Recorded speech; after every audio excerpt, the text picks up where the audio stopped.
Hello বন্ধুরা, welcome to my digital service centre. আজকে চলে আসলাম আপনাদের মাঝে আরও নতুন একটি ভিডিও নিয়ে। আমার হাতে দেখতে পাচ্ছেন একটি ট্রান্সফর্মার ববিন কিংবা ফর্মা বলে এটাকে। আমি 1000 এর একটি DSP sine wave IPS transformer তৈরি করব। সাথে থাকুন, লেটস গো।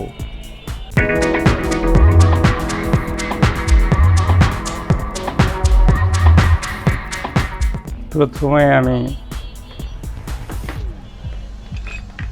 ফর্মাটাকে সেট করে নিব।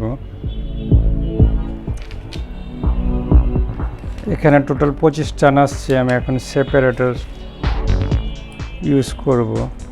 সেপারেটর ইউজ না করলে তারের যে ডিসিপ্লিন আছে, তারের যে এটা সেটা নষ্ট হয়ে যাবে। তাই প্রতিটি লেয়ার একটি করে সেপারেটর দিতে হবে, লেয়ার বাই লেয়ার।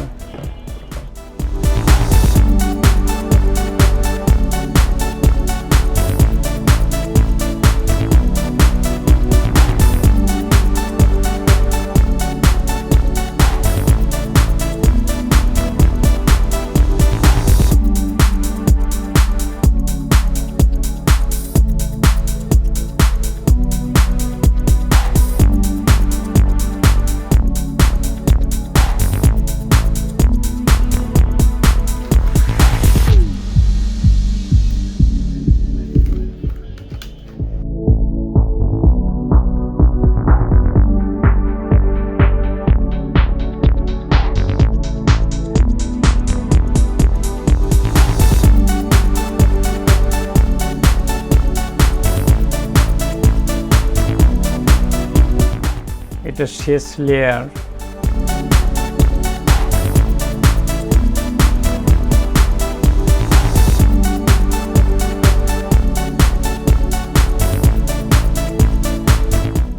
আমাদের 300 টান অলরেডি হয়ে গেল। এখন আমরা টেপিংটা বের করব। আমাদের 300 টান হয়ে গেল।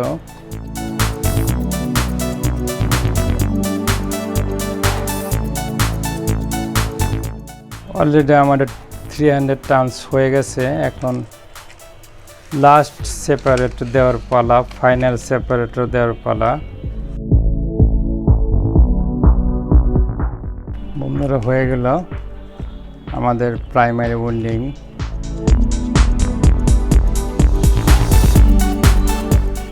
এখন আমি এখানে সেকেন্ডারি উইন্ডিং দেব, দেখতে থাকুন বন্ধুরা। এবার সেকেন্ডারি উইন্ডিং দেওয়ার পালা। আমি 12 number strand wire 13 number strand wire gauge 4টি করে নিয়েছি।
ব্যাস, আমার হয়ে গেল সেকেন্ডারি উইন্ডিং।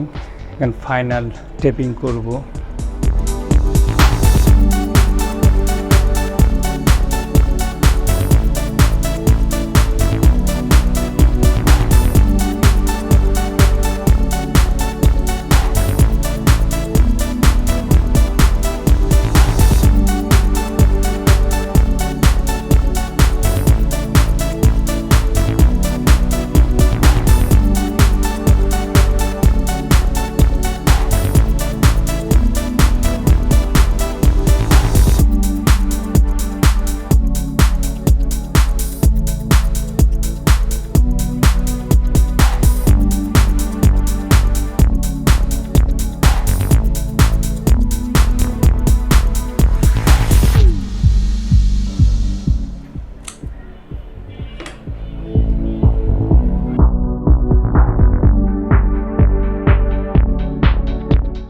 হয়ে গেল আমাদের ফাইনালি একটি ডিএসপি সাইন ওয়েভ আইপিএস এর কয়েল পেছানো। এখন আমরা এটার ভিতরে কোর প্রবেশ করাবো, স্থাপন করব, এটার ভিতরে করে স্থাপন করব। এভাবে আমরা প্রতিটি বন্ধুরা এতক্ষণ এই ভিডিওটির মাধ্যমে কীভাবে একটি ডিএসপি সাইন ওয়েভ আইপিএস এর ট্রান্সফর্মার আপনারা নিজেরাই তৈরি করবেন সেটাই দেখানোর চেষ্টা করলাম। এখানে আমি 100% কপার ওয়্যার ইউজ করেছি, যা আপনারা ইতিমধ্যেই ভিডিওটির মাধ্যমে দেখেছেন। আমরা আমাদের প্রতিটি আইপিএসের ক্ষেত্রে গুণগত মান 100% এনশিওর করে থাকি। আশা করি ভিডিওটি আপনাদের ভালো লেগেছে। দেশের যে কোনো প্রান্ত থেকে আপনারা আইপিএসের জন্য আমার কাছে নিচে দেওয়া হোয়াটসঅ্যাপ নাম্বারে যোগাযোগ করতে পারেন। ট্রান্সফরমার সম্পর্কে আরও একটি ভিডিও আছে, সেখানে আমি দেখিয়েছি কীভাবে কোর সেট করতে হয়। ধন্যবাদ, আবার দেখা হবে।